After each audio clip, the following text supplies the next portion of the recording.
Assalamualaikum warahmatullahi wabarakatuh. Bagaimana kabarnya hari ini anak-anak?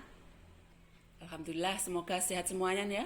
Walaupun kita belajar di masa pandemi, kita harus tetap semangat.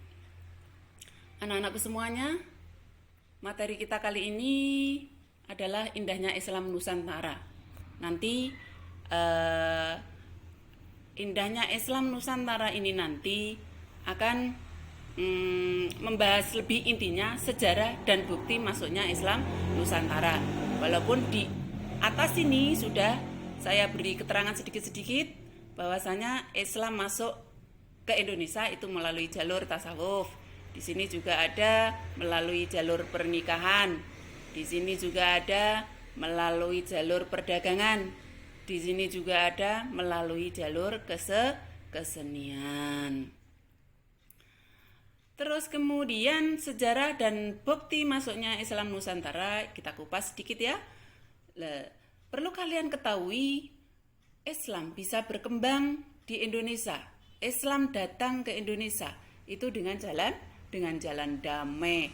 Di sini dapat dilihat melalui jalur perdagangan, melalui jalur dakwah, melalui jalur perkawinan, melalui jalur torekot, melalui jalur kesenian, terus kemudian melalui jalur pendidikan.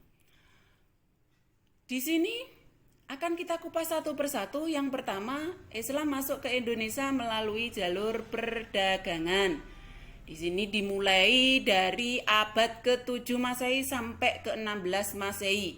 Islam masuk ke Indonesia dibawa oleh para pedagang-pedagang dari Gujarat, pedagang dari Arab, pedagang dari Persia ataupun Cina, di mana para pedagang-pedagang tersebut sudah membentuk suatu pemukiman yang disebut dengan pekojan. Para pedagang tersebut mampu berinteraksi dan berasimilasi dengan masyarakat setempat. Yang kedua, yaitu sosial perkawinan. Setelah jalur perdagangan, maka jalur perkawinan. Di sini jalur perkawinan dianggap lebih mudah daripada jalur yang lainnya. Karena apa? Dengan adanya perkawinan dengan wanita pribumi setempat, maka dia akan memperoleh keturunan di mana keturunannya nanti bisa memeluk ajaran agama Islam seperti yang diajarkan oleh kedua orang tuanya. Yang ketiga, melalui jalur pendidikan dan pengajaran. Di sini dibentuklah melalui jalur-jalur pesantren. Memang dahulu itu belajarnya itu memang di pesantren, tidak seperti yang sekarang banyak sekali sekolah-sekolah yang sekolah swasta ataupun negeri yang tanpa harus mondok. Lah dulu ada pesantren-pesantren yang terkenal. Di sini ada pesantren Ampel Denta, pesantren Sunan Giri. Yang selanjutnya tasawuf, yaitu bagaimana cara mengenal lebih dekat terhadap Tuhan. Di sini ada hikayat dan babat yang diantara tokoh yang tasawuf tersebut yaitu Hamzah Fansuri, Syekh Abdul Samad, dan Nuruddin Araniri. Yang terakhir adalah kesenian, di mana kesenian itu merupakan peninggalan atau penyebaran agama Islam yang terlihat dalam kesenian Islam. Ada seni pahat, seni bangunan, seni musik, dan seni sastra. Sampai di sini materi kita. Terus nanti di situ ada pertanyaan. Silahkan nanti dijawab ya pertanyaan tersebut. Ada 9 pertanyaan. Silahkan jawab di e-learning, silahkan jawab di K13. Nanti penempatannya di K13. Dari materi di atas dapat dirangkum, kita rangkumkan proses masuknya Islam ke Nusantara itu melalui jalur perdagangan, perkawinan, pendidikan, tasawuf, dan kesenian.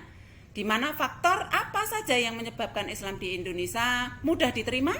Yaitu syarat masuk Islam mudah.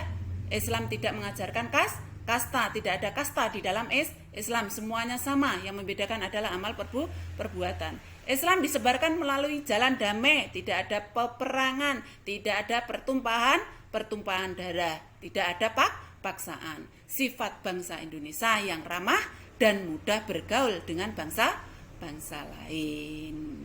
Sekian materi kita kali ini. Adakah pertanyaan? Kalau tidak ada pertanyaan, maka kita tutup pertemuan kita kali ini dengan bacaan hamdalah bersama-sama. Alhamdulillahirabbil alamin. Silahkan tugas tadi jangan lupa ya, dan tetap jaga kesehatan. Saya akhiri. Assalamualaikum warahmatullahi wabarakatuh.